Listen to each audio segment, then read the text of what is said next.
Hi again, Bob Forche, Supply Chain Pro to Know, and we are here again with segment number 11 out of 13. This is analytics focused on metrics this time. And let me start with this. Metrics need to be, as Einstein once said, as simple as possible, but no simpler. We need to be very focused. Metrics can get out of hand. We can be measuring too many things. We lose track of where we are. There's too many things to pay attention to. And there's 3 different levels. So let's talk a little bit about that.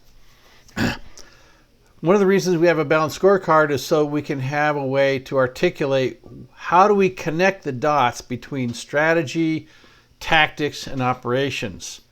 They need to be synchronized and they need to be balanced. Customer metrics should have as much weight as finance, hence the term balanced scorecard. We need to have 1 or maybe 2 strategic objectives. At the tactical level in the balanced scorecard, we're going to have 4 different categories: customer, process, innovation, and finance. So 4. And this is how we link strategy to the tactical, what's happening at the tactical initiative level that drives improvements across the organization. And then that articulates down to the more detailed operational level where we link these things like quality improvement, reducing waste, reducing variability, reducing lead time, reducing rework, developing better supplier relations, more predictable suppliers, choosing more flexible suppliers, building more strained partnerships for strategic gains. So a lot of things come into this conversation. Having just the right focus becomes super helpful in staying on task. So making the most of our investment on training, capacity, supplier relations, supplier development, sourcing issues, and of course product quality.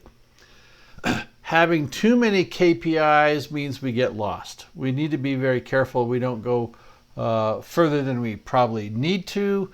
It's nice to have data, but it isn't always easy to keep track of too much in front of us at one time. So having 1 or 2 strategic initiatives to keep very focused.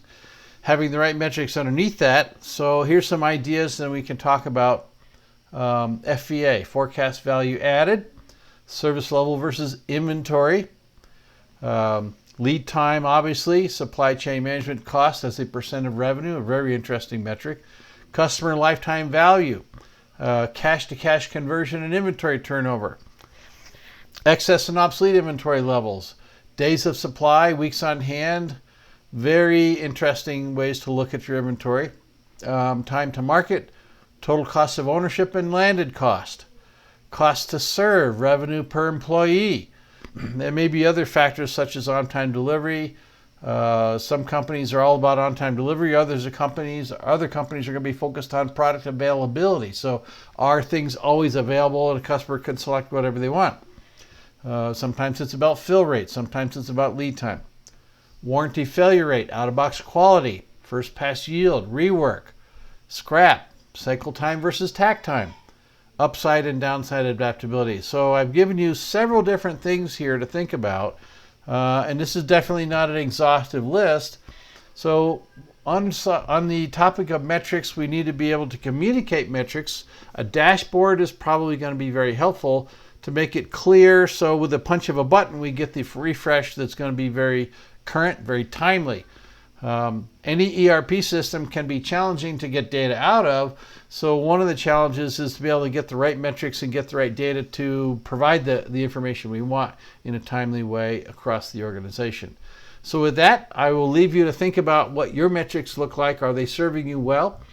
Do you have clear KPIs in the most important metrics, and is that driving the right performance and outcomes? So thank you for watching. The next installment, number 11, will be analytics, about having analytics, and we'll talk a little bit more in detail in the next segment. So thank you very much. Have a good day.